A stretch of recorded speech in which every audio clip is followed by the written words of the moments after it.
So 25 years ago on December 19th, when we moved here from the place up on Whittington, I was an RN on the oncology unit. So what we did is we set up a kind of a shipping and receiving type of thing to get patients over here, and I was the receiving nurse. I was the first nurse who got to come over and receive patients on our new unit. So I started my morning here at this facility waiting for patients to come to me from the old one. My role in the move, when we moved from Whittington, was to assist the National Guard in making sure that our patients were strapped in and on a gurney. And what they did was we had a convoy that was going down Central Avenue, and I was one of the last people to lock the door at the old facility.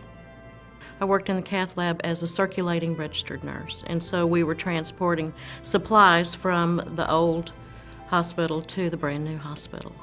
And as a clinical dietitian, I helped with the move to make sure the patients were fed. That morning, we fed the patients on Whittington, and breakfast at Whittington, and then lunch, we did sack lunches. So I helped deliver the sack lunches. And then when we saw this new building going up, it was very exciting. The night before we couldn't sleep, you had butterflies, you were excited, but at the same point it was like leaving an old friend. I remembered being excited about moving to a brand new facility. Oh, being in a new building was awesome. So bright and shiny, and decor was beautiful, and of course still is, and it just was so exciting. It was such a big, nice building, and we had not been in it before, so we were all a little which way's east, which way's west, but we all learned our way. If you know your role and you work as a team, then it falls right in place. And it was an awesome experience. I can still see it today with all of the National Guards and the trucks and picking up the patients and going down through Central Avenue and then coming over here. You know, you sit back and you think about it. We were standing at the front door, and then one of the ER doctors was standing there with us, and then one of the nurses, because they wanted to make sure that everybody was out, and a house supervisor, and we would stand there, and I think that we were shocked that, okay, this is it. We're not gonna be here anymore. And we stood at the door, and they locked the door, and we got in our cars and left. But to turn around and look back at this is where we were, or where we're leaving from, and we're moving to a new legacy, it was really something that you just can't forget.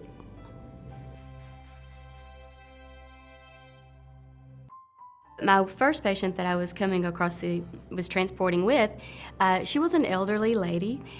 She was on a vent, as I said. She was on a portable vent there in the back of the ambulance, but she was alert, and we were kind of slowly weaning her. So she was alert, and I'd spent some time with her, so got to know her. She was a really, really sweet lady. And we were driving down Central, and just about the point that we were at Bathhouse Row, I told her that she was having a police escort to the new hospital and to her new hospital bed. And I did not expect her to come sitting straight up out of the gurney to look out the back window of the ambulance to see her police escort. She was kind of excited about it, but it scared me because I thought, oh my gosh, I was so scared that she was gonna extubate off that and come off that ventilator. And I was going to have some sort of emergency right there in the back of the ambulance. But she did fine. But she was grinning from ear to ear. She thought that was really cool that she was being transported to her new hospital in her new bed with a police escort.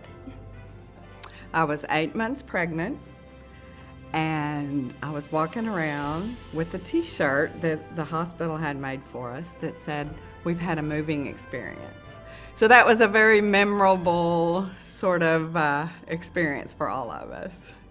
I was the receiving nurse at this hospital when we were moving, and they sent the unit secretary to help me. And we were making beds and cleaning and getting everything ready, putting those final touches on to receive our patients. And a volunteer walks up to the floor and says, "Hey, I'm here to help. Can I help you do something?" So we're like, it would be really nice if you could just kind of help clean up the bathrooms, spruce those up a little bit.